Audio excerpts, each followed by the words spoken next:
Hey guys, it's Judy from Nutrition with Judy.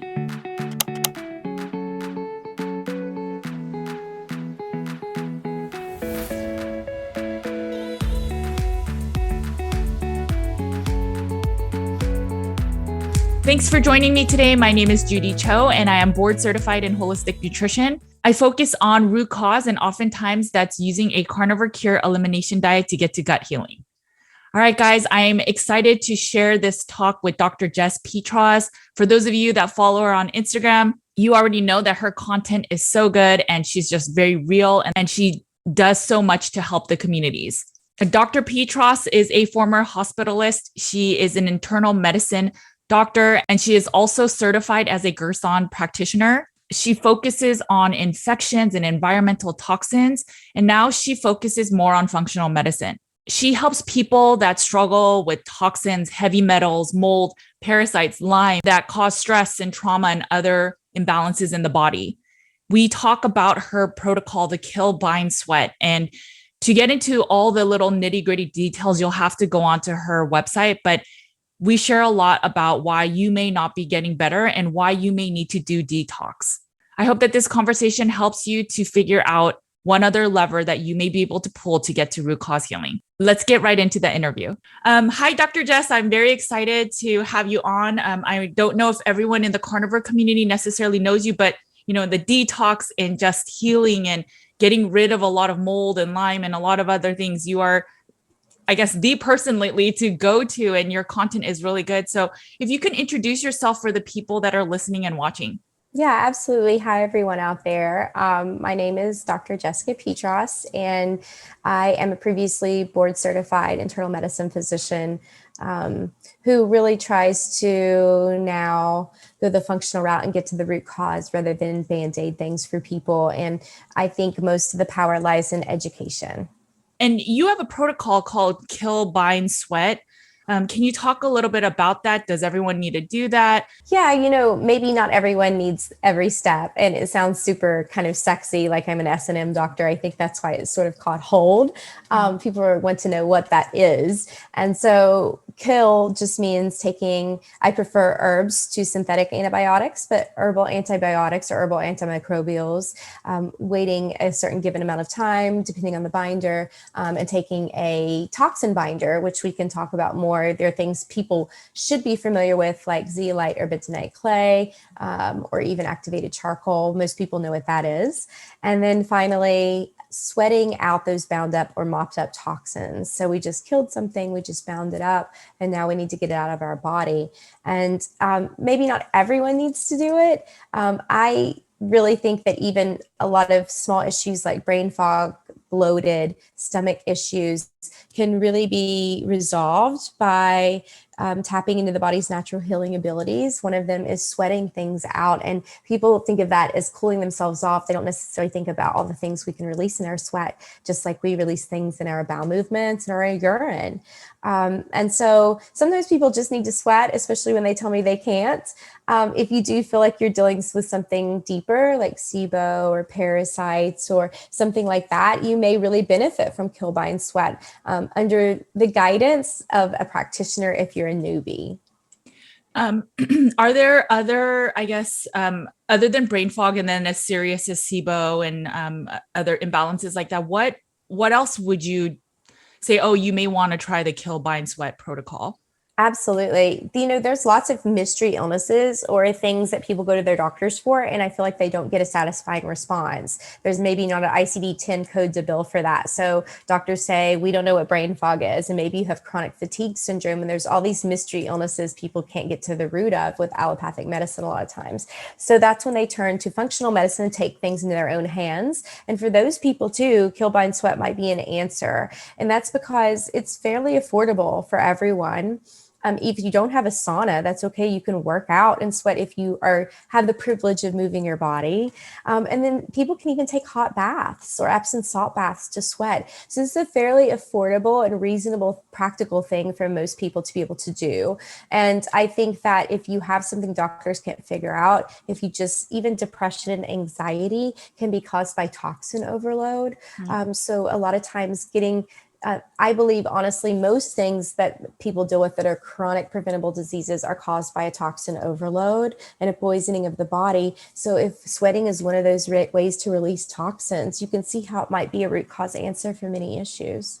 Sure. And then in your protocol, if someone were to go on your site or your program, does it explain like how long you have to kill, how long you have to bind, and what kind of binders, and then how long you have to sweat? Great questions. Yeah, absolutely. That's really the nitty gritty of what people want to know. How do I do this thing? Right.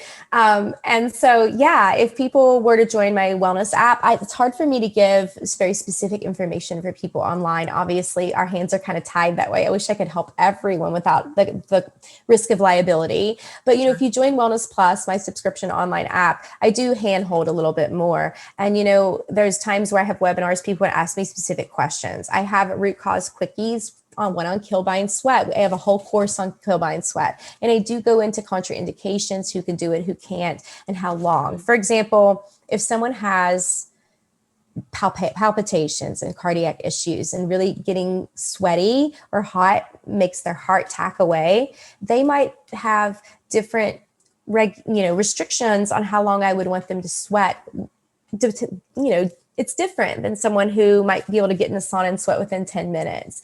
So absolutely, I can't standardize it for everyone, but in general, I tell people to do this, 2 to 4 times per week. Make sure you replace your electrolytes and hydrate well afterwards.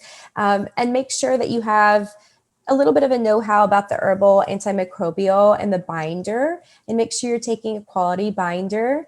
That's really important. And for most people, this is safe to do and continue. The contraindications are things like breast implants and having POTS, postural orthostatic tachycardic syndrome. But in general, most people can go at this. If you can sweat and work out, you can do this protocol. There are some people that just cannot sweat. So they can work out for the longest time and they can't sweat. Do you know why for some people they're just have an inability to sweat? If this is you guys, I know that like in middle school, you thought this was the coolest thing. You're like, I don't sweat, I just glisten. So I used to be so jealous because I'm a sweaty beast. So yes, there is a reason for this, Judy. And it's, I used to think that it was stagnant lymph, and that still is a part of it. So if you guys notice, lumps and bumps under the skin, some cellulite, some dimpled skin, that things don't drain well, that is a really important part of getting the lymph moving is sweating. The other real main underlying problem that's even more so than a stagnant lymph is mitochondrial dysfunction, which is more commonplace than what unfortunately we would expect. The mitochondria make energy, or ATP, and ATP, energy equals heat. So, right. So if you can't sweat in a sauna, you feel maybe heavy, brain foggy a lot of times. You may even have some pins and needles sensations on your arms and legs. This is due to mitochondrial dysfunction. And the good news about that is with some TLC, we usually can turn this around for people and we can get you sweating again. That's interesting. I had a client that was really hypothyroid, took some iodine that helped a little bit, and she noticed she could sweat a little better. I think just the functioning of the thyroid, it makes sense because that affects metabolism. One thing I saw of your, I think you had a talk recently and you mentioned that liver imbalances can be the root cause of possible thyroid and especially hormone imbalances. Can you talk a little bit about how the intoxication of the liver can cause illness? 100%. This is something I feel like most practitioners miss because we don't have a really great liver function test. Think about it. It's changed in like 30 to 50 years, this blood work. How sensitive is it? And in my practice, I've come to find it's not really that sensitive. Almost 70 to 80% of the liver has to be damaged before you see it in the ALT or AST, the aminotransferases. Sure. Even ultrasound can sometimes catch more than that. So going back to the thyroid, 1 in 3 women have hypothyroid now. It's like an epidemic. Right. And I liken this to a stool with 4 legs. 1 leg is the thyroid, 1 leg is the sex hormones, 1 leg is the adrenals, and 1 leg is the liver. And the mitochondria are in there too, because they're in every cell in these organs, basically. So if 1 leg is unscrewed, then the whole stool will be a bit unsteady. And so we can work on screwing each leg in, and the whole stool is a bit more steady. And the reason I say these four are on axis is because, if you think about the liver, it's really important to convert free T4 over to free T3, the active thyroid hormone. It's also our main metabolizer. And about 1 in 3 people have a stagnant liver pathway that doesn't show up on blood work. Some of the questions I ask for people: how do you deal with coffee, caffeine? How do you deal with alcohol? Can you fast, or do you get hangry and irritable and lightheaded? All these things indicate your liver needs a little bit of love here. The liver in Chinese medicine, the meridians are also attached to the sinus cavities and eyes, as well as the reproductive organs. And you have to think about the liver makes the cholesterol, which then turn into our sex steroid hormones. And so if the liver is having some toxin overload or a stagnation, it's going to have trouble in regulating those pathways that it's responsible for. This is very common. We see this in how high fructose corn syrup and mercury can cause disease and non-alcoholic fatty liver disease. That is a stagnant liver pathway. So when people tell me you have a liver, you can detox, it's just not true. That's what I want people to know. It's very common. So if you have hormonal issues, you have PMS, you're having a horrible time every single month, if you guys can't fast, you have some thyroid issues, brain fog issues, you may even feel wired but tired. That's some issues with that axis or the stool with 4 legs that need some help. That's really interesting. With the Chinese medicine part you were talking about, I just read recently that a lot of people think that we wake up in the middle of the night because we're hypoglycemic and then the cortisol response. But I heard it's also the exact time that the liver is detoxing. And so you may not be detoxing as well. And that's why your liver needs that added support. And then that's another reason that cortisol can kick in, and then it makes you wake up. But it's interesting because so many people wake up between like the 2 and 4 hour in the morning. And that's when the liver is supposed to be detoxing. Yes. When we talk about this liver detox and how it affects the hormones and the thyroid, for some people, clearing up their diet or cleaning up their diet from a lot of processed foods helps. Do you think that's adequate enough? And I know it's going to be individualized, but what are your thoughts with that? I've seen people do amazing things with food. Okay. And, most of that I saw when I trained in Gerson therapy. Mm-hmm. And you would see people who had, the worst diet, right? Like truck driver diet. Sure. And they would turn on a dime and do a 180 and completely go, let's say, organic vegan for 2 months. And I would see amazing things. I would see breast tumors shrink. You could measure it each time they were in the clinic with a measuring tape. It's by the naked eye. I've seen people's prostate specific antigen completely turn around based on diet alone. But diet, I feel like, can only take us so far, especially depending on how chronically ill one is. With cancer, we need probably a little bit more support. With autoimmunity, we likely need a little bit more support. If someone has something like a mold illness or chronic Lyme, which often leads to autoimmunity and or cancer, then we have to, a blueberry is not going to pull out a spirochete. A mold spore is not going to go away with psyllium husk probably. So although a diet keeps you on the straight and narrow and it makes your detox journey a little less painful, and a lot of times it can heal, for the patient population I deal with, it often needs to be a little bit more. The diet is the first step. And I agree with that. So I use a meat-only diet as an elimination diet to no longer have food on the table as culprits of people's illnesses.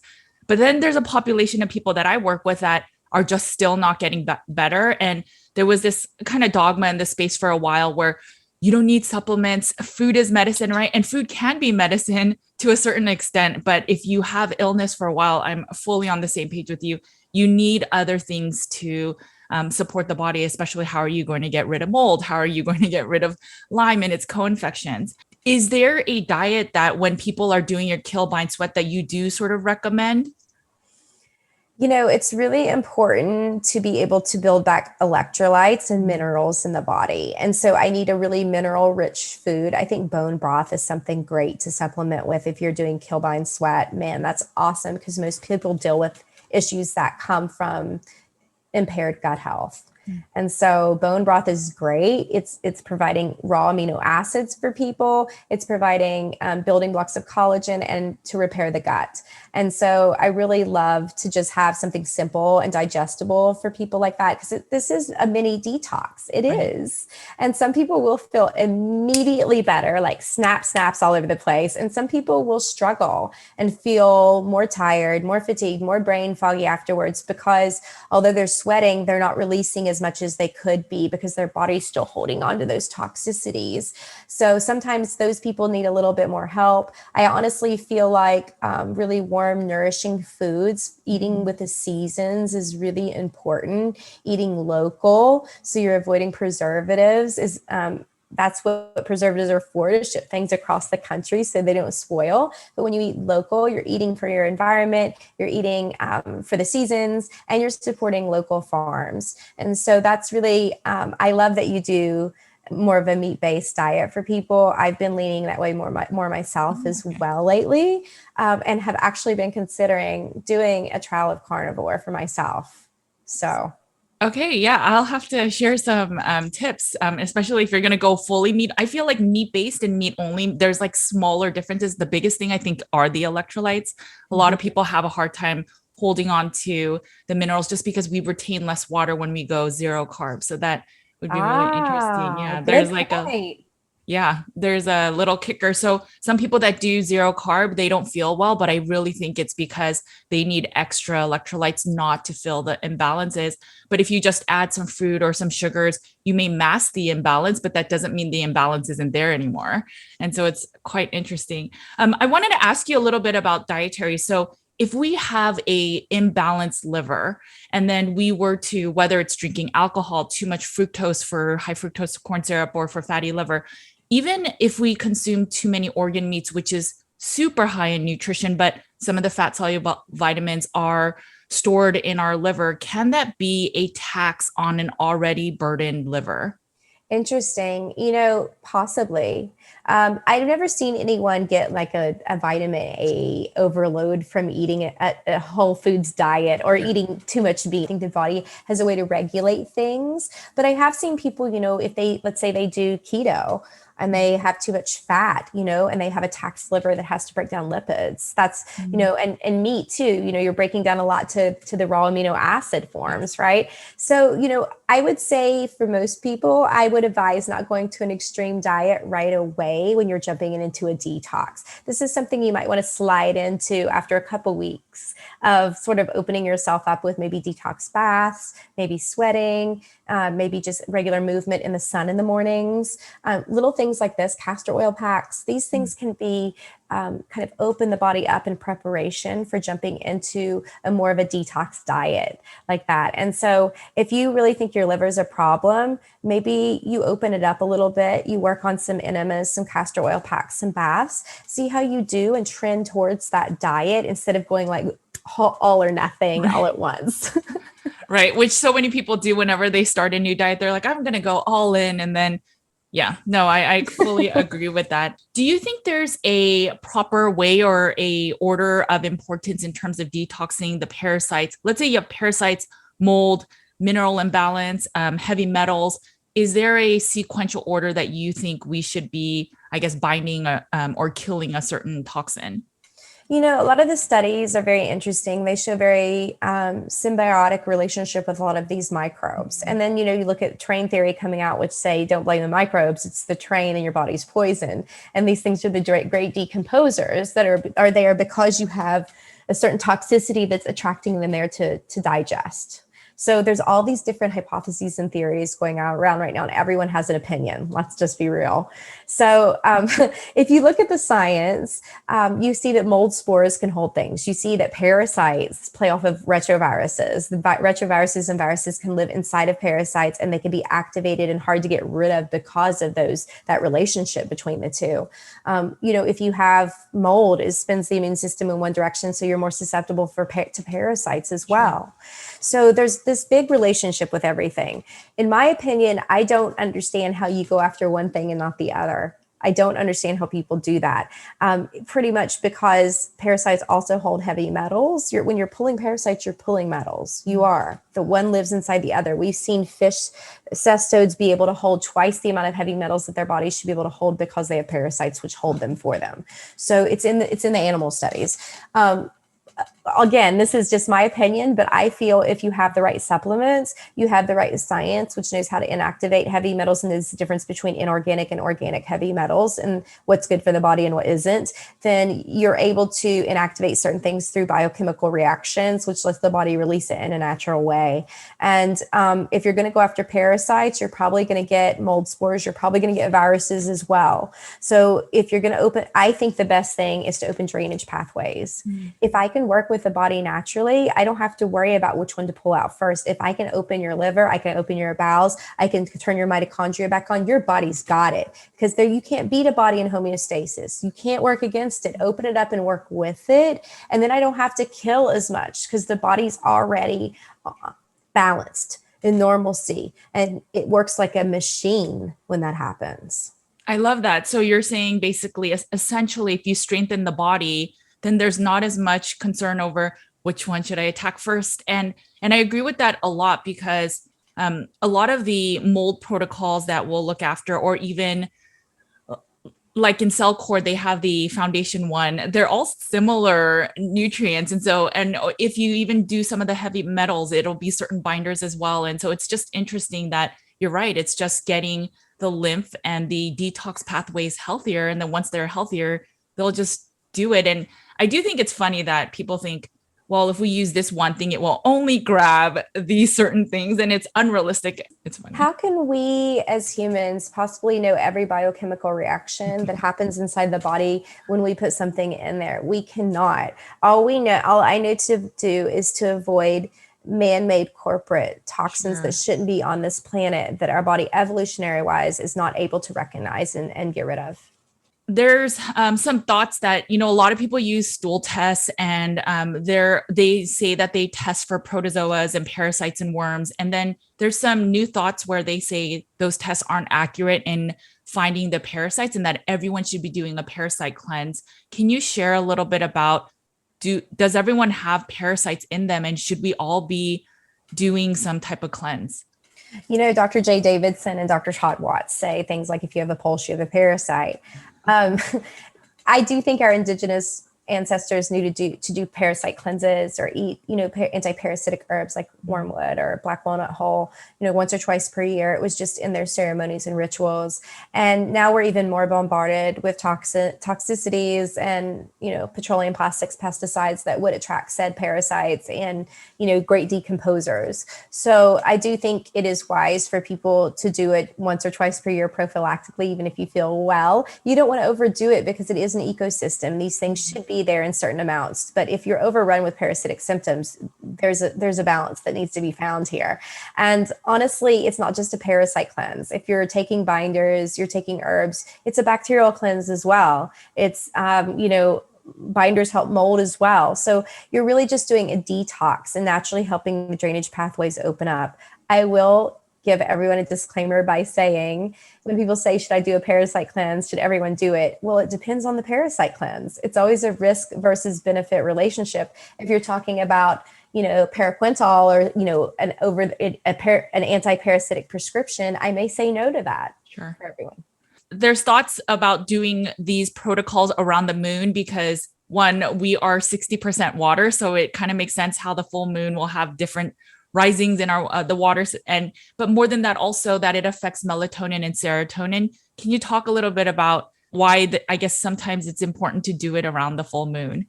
Absolutely. So I like to tell everyone, I know this sounds really crazy and like bro science, because people are like, what is a doctor talking about full moons for? First of all, there's a lot of full moon rituals around the world. It is very inherent in people's traditions and religion across the world for good reason. And just scientifically speaking, when there's a big bright full moon, you may have noticed if you don't have an eye mask or blackout curtains, you have a little more trouble sleeping. And that's just because it's brighter out. So naturally, your body produces less melatonin and more serotonin.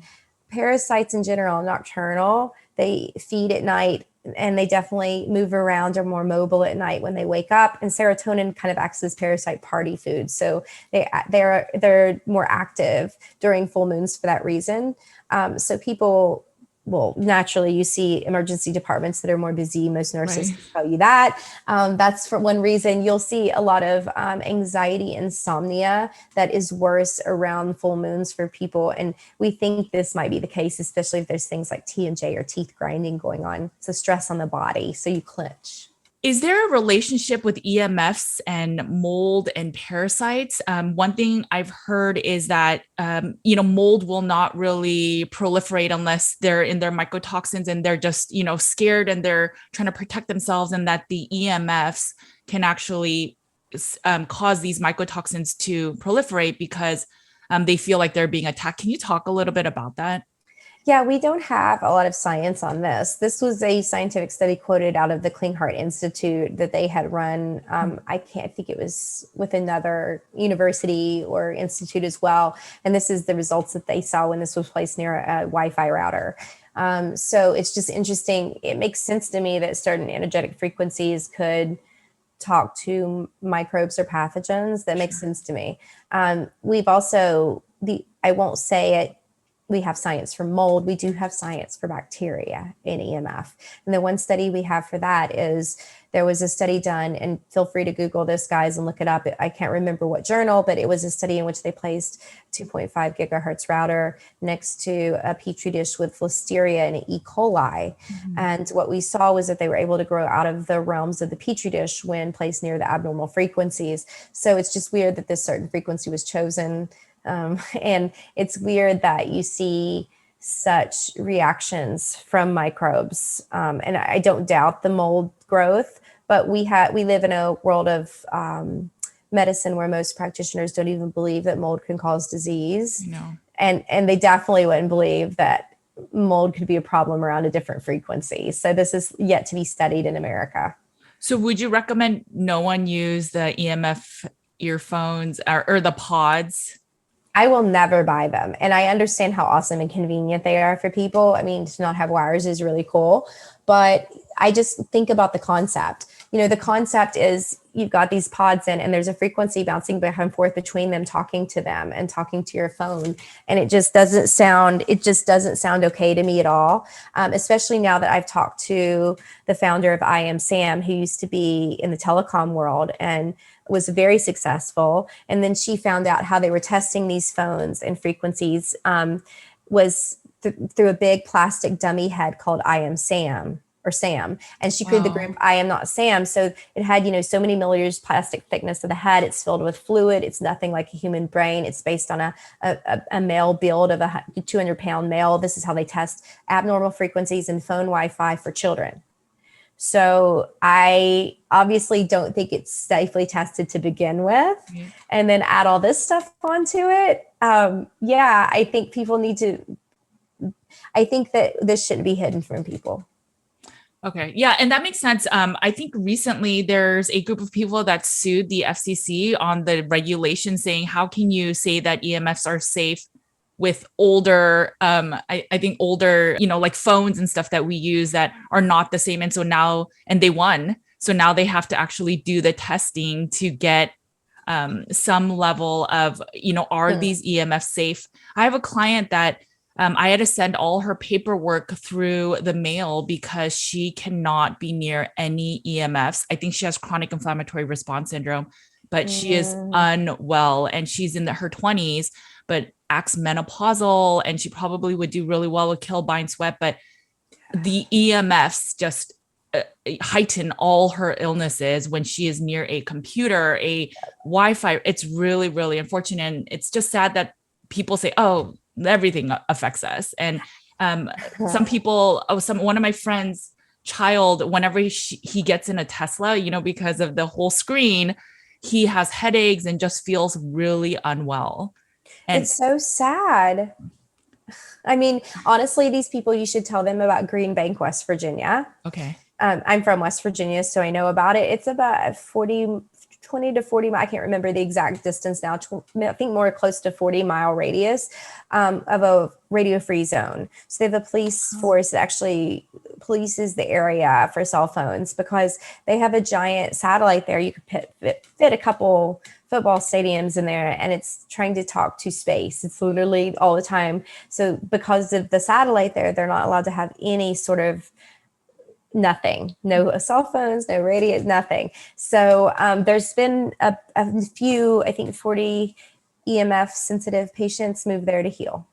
Wow, that is interesting. I'll definitely have to look that up. Do you think that mold and parasites have anything to do with MCAS and histamines? I mean, so many people will do an elimination diet and they try to eat more, and then they'll try to add back foods, and then they'll say, now I have all these histamines or I have a food sensitivity. And I wonder if as they were cleaning up, the body was kind of shooken up and, maybe they were ready to detox, but now introducing some of the foods that are less than ideal, it's coming back. Some thoughts on that?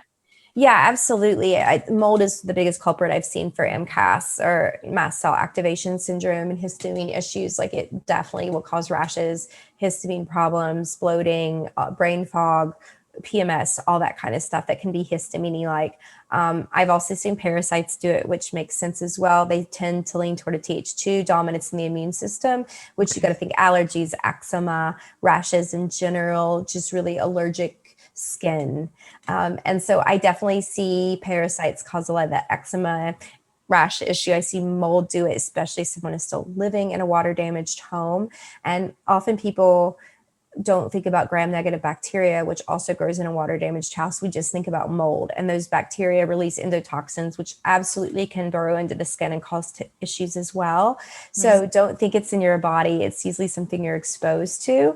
And I will like to tell people, especially if you're reacting to healthy food or food you shouldn't be reacting to, that's literally not that you're allergic to the food. It's that your body is out of normalcy. It's out of homeostasis, and it's recognizing something as a foe that shouldn't be a foe.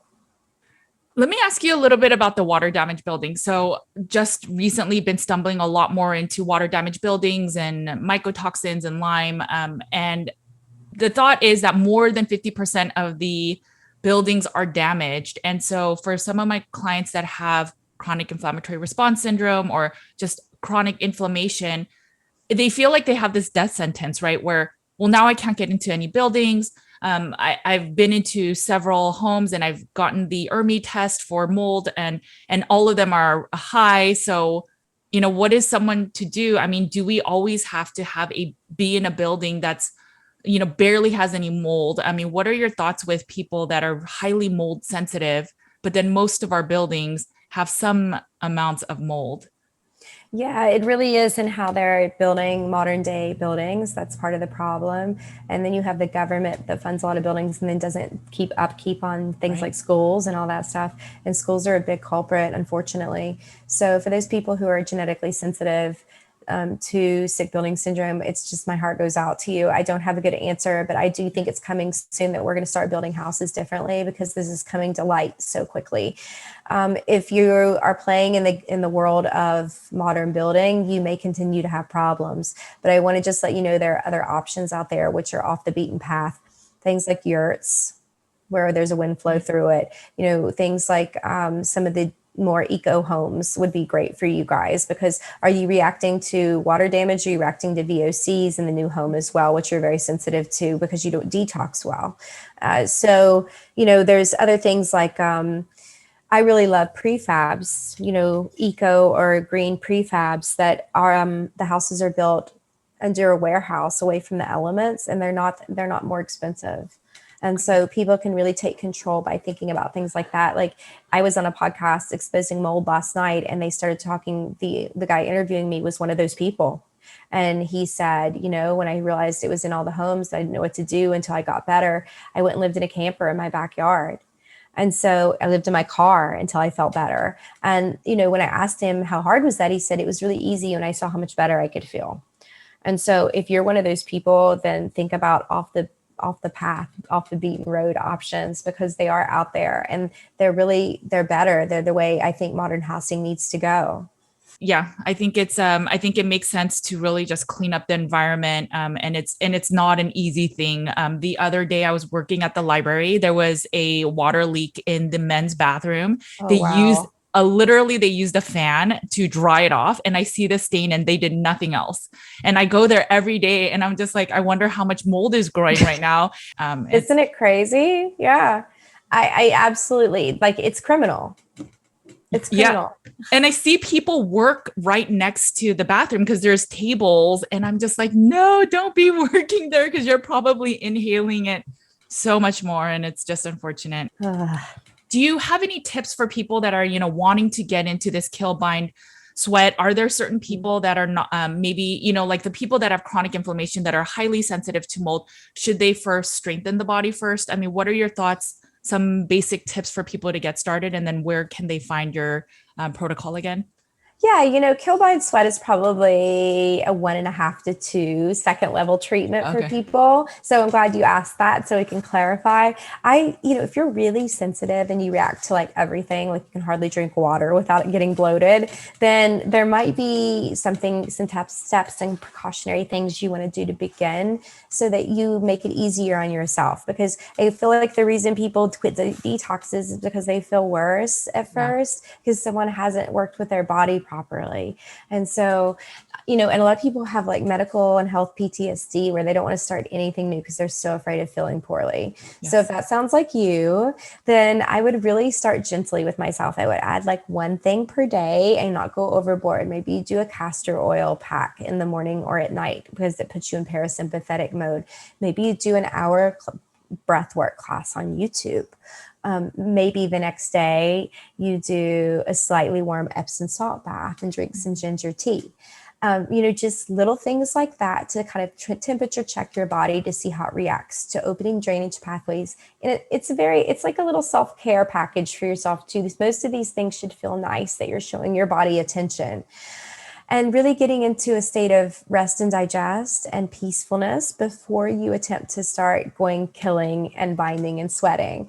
And really maybe, Epsom salt baths, the hot baths will help you know how you're going to feel when you sweat before you get in a sauna. And then maybe before you do KBS, you take a binder and you sweat that day before you start killing. And then the next week, maybe you attempt to take a parasite cleanse or oil of oregano or biocidin or whatever your flavor is. And you wait and then you take a binder, really love fulvics and humic acids. Mm-hmm. And then you get in a sauna or a hot bath or you work out and you ease your way into it. So for most people, if you're very sensitive, give yourself at least 2 weeks to a month before you jump into a killing protocol. That way you won't feel like you have the flu, which sucks. Right, right.